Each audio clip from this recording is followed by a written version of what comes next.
I think we need to look beyond what was taught glibly at school and to think of the real reasons behind the Battle of Gate Pa. The sanitised version that we have got of the land wars from the victors is a long way from the truth. I think it's a wonderful opportunity for the community of Tauranga to engage with our history and to learn about what happened in the past and how we've gotten to the point that we are today. It just needs to be acknowledged that at that time Maori got overwhelmed by the very thing that the missionaries and Maori were concerned about in this area, which was colonisation. If only our ancestors had paused and arbitrated, we might not have seen the deterioration of the relationship between particularly the CMS mission and Māori. Our family history has it that the relationships that existed in those days around the time of the Battle of Gate Pa and afterwards were community and relational in a good sense. The battles were about land, about people wanting land, and that goes for all battles, not just for Pukehinahina. And so if you use that as your start point, then you get the idea of the rest of the picture. As far as my ancestors were concerned, they were put up against a wall with guns aiming at them. In fact, they had signed 24 years earlier a treaty that said something totally different to what actually happened on this hill. That treaty is Waitangi. It's all about relationships, you know, for Whangatanga, so sometimes we just got to let the history lay. Let's not burden our next generations with what we still carry in a sense. Before the battle, people here in Tauranga, our people were going about their business, being gardeners, being fisher folk, enjoying the fruits of their labours. On the 21st of January 1864, warships sailed into the harbour, preparing to blockade it. They took control of the mission station, set up two redoubts there, the Monmouth and the Durham redoubts, and turned it into Camp Te Papa, a military fortification. An interesting time for our people going back into war, something that they wouldn't have been familiar with for quite a long time. So I think there would have been a lot of reluctance, and then when the troops actually arrived in Tauranga, then a feeling of inevitability. Well, we don't want to fight this fight, but if we're going to do it the best way we can. And so our warriors prepared themselves for battle as they always had. A group of people had prepared Pukehinahina for battle and had actually invited the British troops to come and fight the battle. The British troops probably took a little longer than they intended to get it together because they were awaiting these cannon. Cameron opened fire on the Pa on the morning of the 29th of April, and he bombarded it for most of the day with a very heavy artillery bombardment. And they confidently thought that most of the warriors inside the Pa would have been killed. For Maori, this was an outstanding victory that very, very few Indigenous people groups ever managed to achieve over British forces that were rampant around the world at the time. In reflection later, we call it a victory, but no one ever is a victor out of war. And even if you do a body count or afterwards, everyone would have been felt like they'd had a great loss after that battle. Many of these warriors were outstanding Christians, and they decided although they were going to fight in a way that was honourable.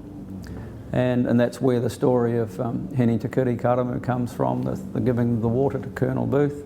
She was the one female, I believe, who participated in Pukehinahina and was known to take water to the injured soldiers, British soldiers. The whole thing about that verse, if your enemy hungers, give him food, if he thirsts, give him water.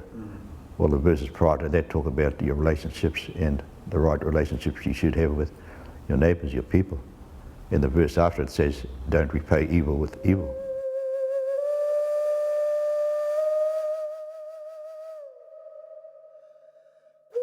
The British had very good intelligence. They knew what was going on, and the morning that the warriors started to dig at Tauranga, Colonel Greer was able to get out there with quite a sizable force and attack them. And this time they didn't have the 2.5 weeks of digging and fortifications. They were actually caught in the open in very shallow trenches, and they were swept off the position very quickly. If you understand what the morale was like of the British at that time, they needed to be able to gain respect, and also they lost a lot of friends at Gate Pa, so it was very much for them taking back or getting one back over the Māori forces at that time. So Tauranga wasn't a fight. It wasn't a battle, it was a massacre. We also had a man of the cloth, if you like, Henare Taratoa, and he was a man of the cloth being brought up in the Anglican Church. He understood the ways of the church, he understood the ways of Pākehā. He also understood the ways of war. There were two sides to him. And he was a very educated and learned man in both worlds. Really, he epitomised what it was all about. He was a Maori who had accepted European way of life, he'd accepted Christianity, and he was a profound Christian, and he believed and lived the Christian life. These rules for engagement, written on the day by Henare Taratoa, possibly actually devised by Rahiri Puhiraki, according to James Bellish. And the letters that he has found in the archives show that they predate the Geneva Convention for the Treatment of Prisoners, which is pretty remarkable, really.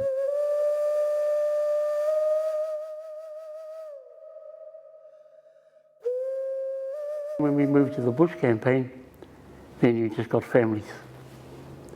The families are being hit. And not only that, they're also identified by the iwi they belong to.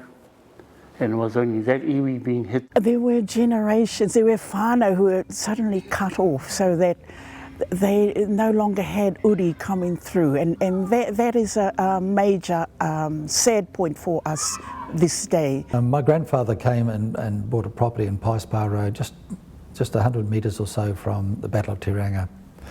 That was in 1918. It was only 54 years after the battle. So this is living history. The hurt, the pain and the anger for many of the tangata whenua is still there.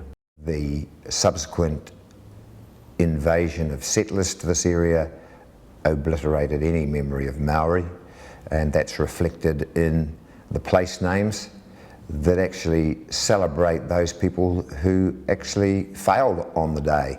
I'm hoping that we have come of age where we actually will be able to reflect, commemorate, and mourn the loss of those who went in these battles on both sides, and be able to take the lessons to make a better future for our children. That would be the most wonderful thing to be able to do.